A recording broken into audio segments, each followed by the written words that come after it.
A strange metal sphere flew through the air and landed in Colombia. The event has puzzled experts, with some suggesting it might be of extraterrestrial origin. Is a non-human device.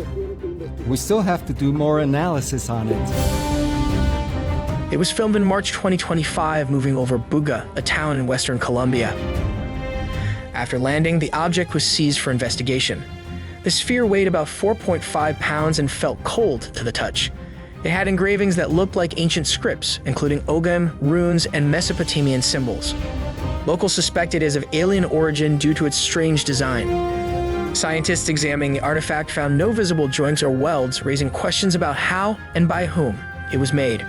Radiologist Dr. Velazquez confirmed that the structure showed no signs of traditional assembly.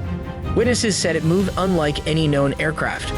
Researchers continue to study the sphere, emphasizing that no conclusions can yet be drawn about whether its origin is extraterrestrial or product of undisclosed human technology. If you enjoyed this video and want more space updates, don't forget to subscribe. Thanks for watching. See you there for the next video.